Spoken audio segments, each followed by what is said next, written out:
호우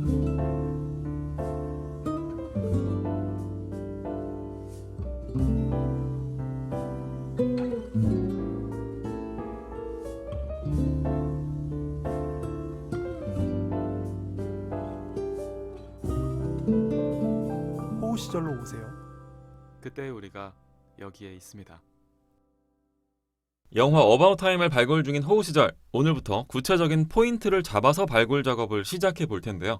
여기가 발굴 포인트, 첫 번째 여발포. 문득 이런 생각을 해봤어요. 이 영화에서 보면 여주인공 메리가 사실 팀의 첫사랑은 아니거든요. 이건 마치 로미오와 줄리엣에서 로미오의 첫사랑이 줄리엣이 아닌 거랑 비슷하죠.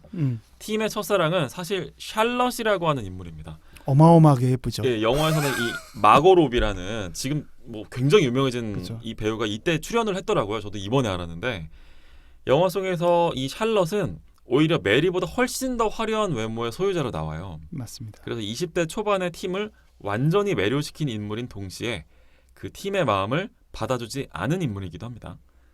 재밌는 장면이 하나 있는데 여름방학 동안에 잠깐 팀의 집에 머물렀었던 샬럿이 집으로 돌아가기 전에 마지막 날 밤에 팀이 찾아가서 고백을 해요. 나 너 좋아해. 영화 초반에. 네. 근데 샬럿이 거절하죠.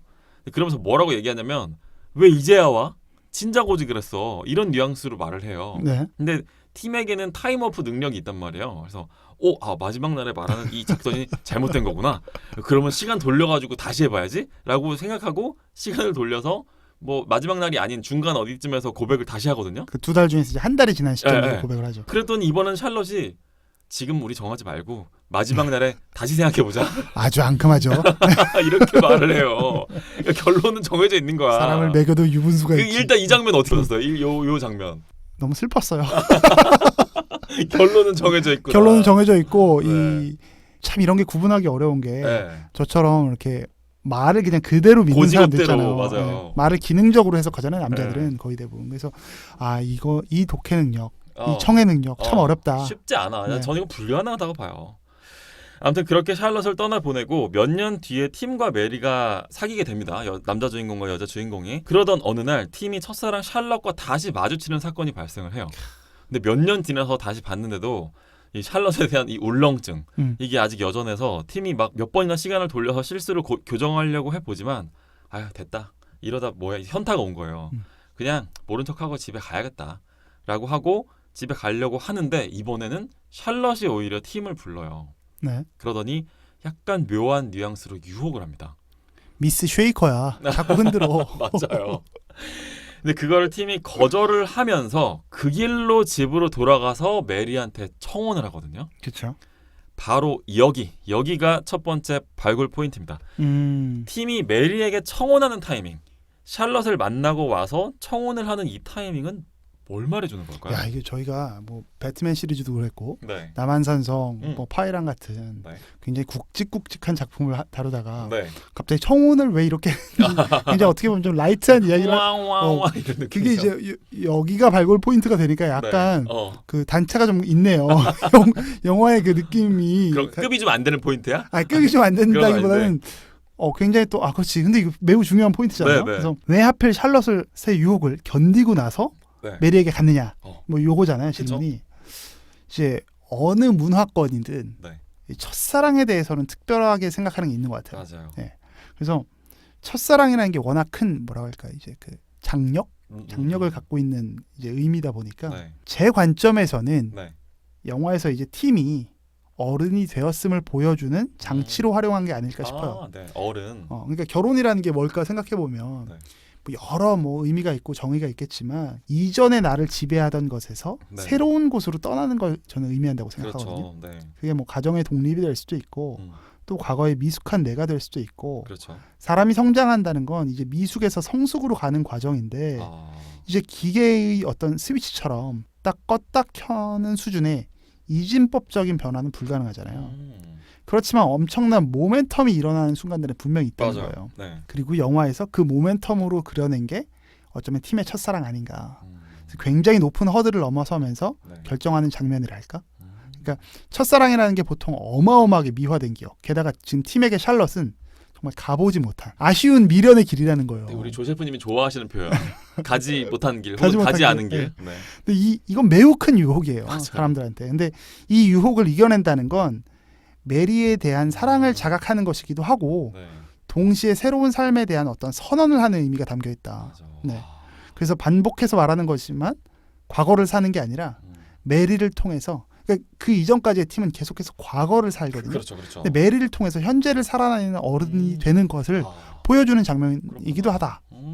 그래서 아까 제가 말씀드렸던 인물 소개 때 말씀드렸던 네. 메리가 맞네. 팀을 현재를 살게 해주는 것처럼 이 장면에서도 팀은 과거의 샬럿이 아니라 현재의 메리를 선택하는 걸 보여주지 않나. 어떻게 보면 그 가지 않은 길에 대한 미련을 완전하게 버릴 수 있게 된 그렇죠. 그런 네. 또 일종의 성장이라고 볼 수 있는 성장이죠. 그런 서사. 사실 그 앞단에 그래서 팀이 네. 뭐 일종의 현타가 와서 그런 걸 포기하는 것이기도 하고 네.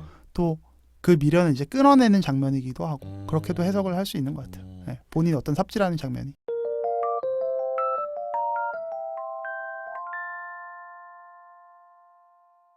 조 셰프님 얘기 듣다 보니까 이거랑 연결돼서 하나 더 발굴을 하고 싶어지는 느낌이 드는데 네. 뭐 여발포 2번으로 이걸 만약에 붙인다면 그 팀이 그러면 메리와 함께 동반자 관계를 형성하면서 현재를 살아갈 수 있는 그런 동력이 되고 어른으로서의 가정을 꾸린 가장으로서의 그렇죠. 새로운 삶을 살아가는 거잖아요. 네네. 근데 팀은 메리한테는 이 시간 돌리는 능력에 대해서 말을 해주지는 않는 것 같거든요. 근데 맞아. 여동생인 키켓한테는 해줘요. 음. 내가 시간 돌리는 능력이 있어. 네. 같이 어디 갔다 오기도 하거든요. 그 과거의 시간으로. 네.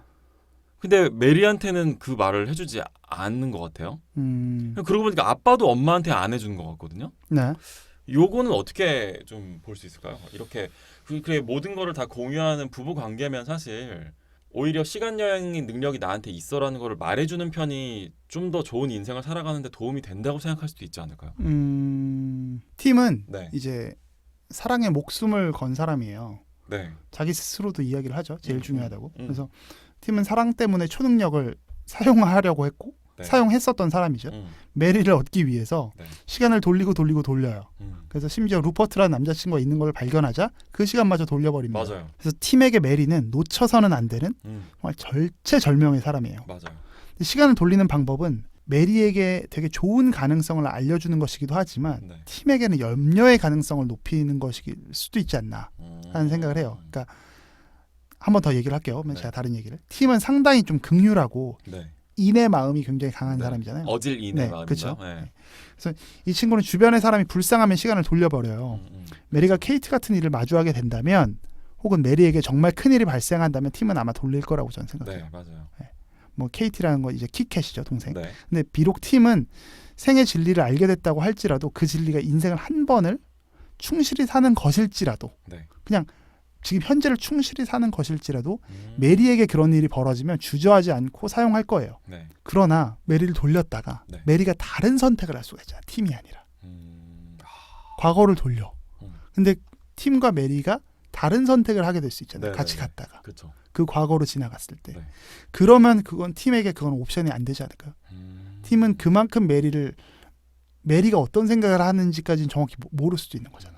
너무 슬프게 접근했나 내가. 그러니까 이제 되게 현실적인 접근이죠. 굉장히 현실적인 접근인 게, 그러니까 팀은 메리에 대해서, 그러니까 메리만큼은 예외인 거죠. 메리만큼은 절대 놓치면 안 되는 사람. 절대 놓치면 안 되는 거죠. 사람이고. 네. 그래서 이게 그 팀이 굉장히 성장을 하는 걸 수도 있지만 네. 이게 한 끗 차이인데 약간 구속의 영역을 보여줄 수도 있는 거예요. 메리에게만큼은. 네. 뭐 그렇게 저는 생각을 했어요. 사실 그 샬럿에 대해서 결론이 아까 정해져 있었다. 네. 언제 찾아갔어도 샬럿은 거절할 거였다라고 하면서 이제 팀이 어떤 깨달음을 얘기하냐면 아무리 시간을 돌려도 사람의 마음을 얻을 수는 없구나. 맞아요. 그런 내용이 라고 나오죠. 하는 그런 첫 번째 레슨. 예, 독박을 하는 게 나오는데 사실은 팀은 메리에 대해서는 시간 돌리기 능력을 이용해서 유혹한 거 맞거든요. 네, 맞아요. 팀이 메리를 유혹할 때 이 타임워프 능력이 없으면 불가능했을 거예요, 아마. 그렇죠. 맨 처음에 둘이 만나는 거는 이 단스 르누아르라고 하는 어둠의 식당에서 네. 만나는데 결과적으로 여기서의 만남은 나중에 지워져 버립니다. 네. 다만 여기에서 얻게 된 정보를 가지고 예를 들어서 그 메리가 케이트 모스라고 하는 모델을 엄청나게 좋아한다는 정보를 가지고 다시 접근해서 그렇죠. 메리를 만나게 되는 거예요. 네. 그래서 메리가 케이트 모스에 대해서 갖고 있는 입장과 정확하게 똑같은 토시 하나도 바뀌지 않는 똑같은 생각을 말해주는 거예요.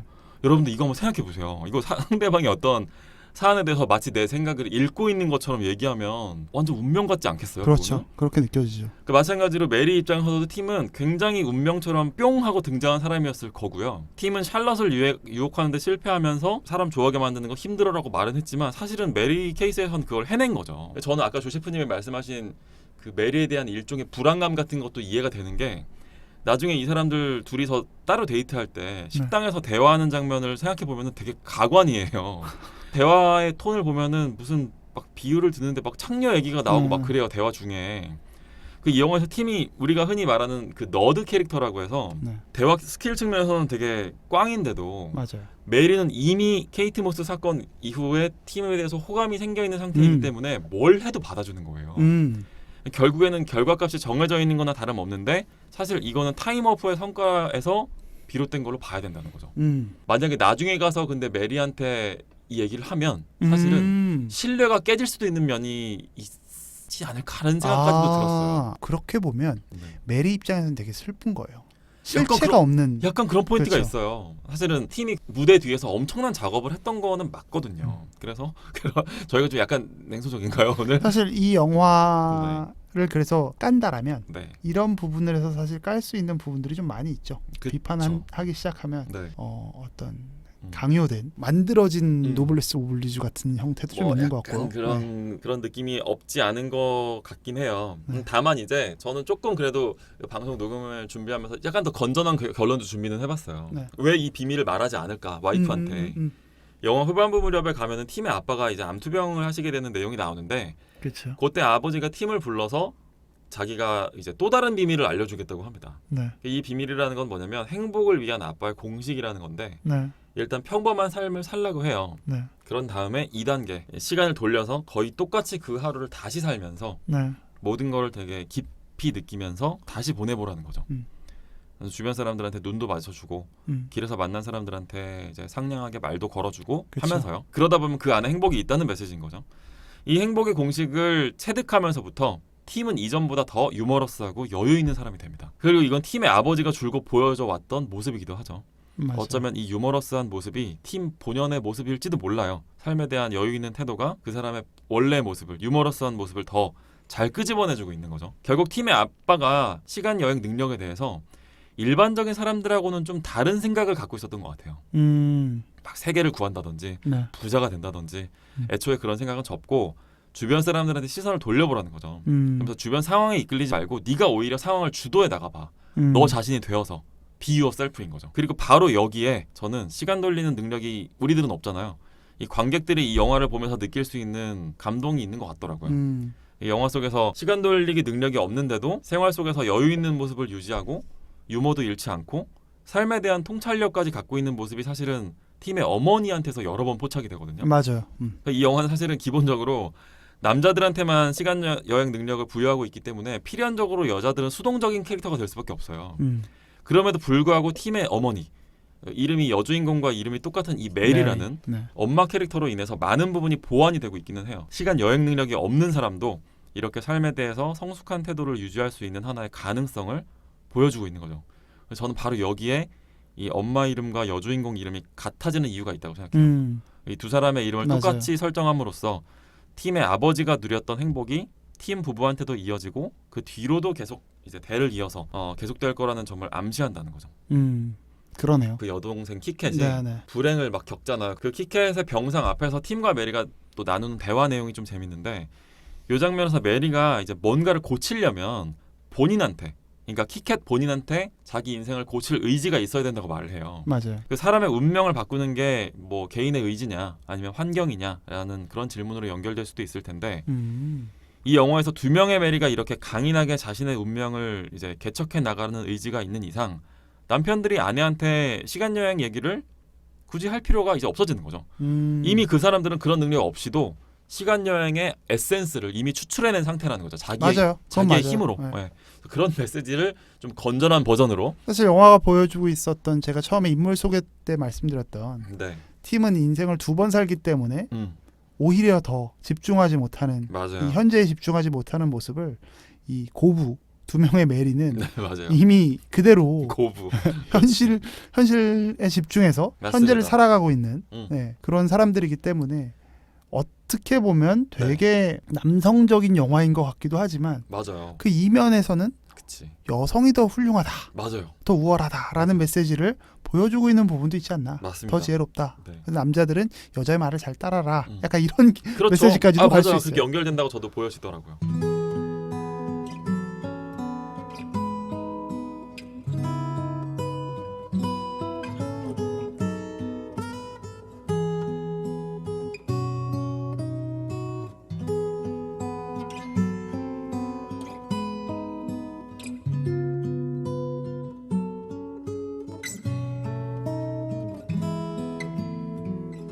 우리의 호우 시절.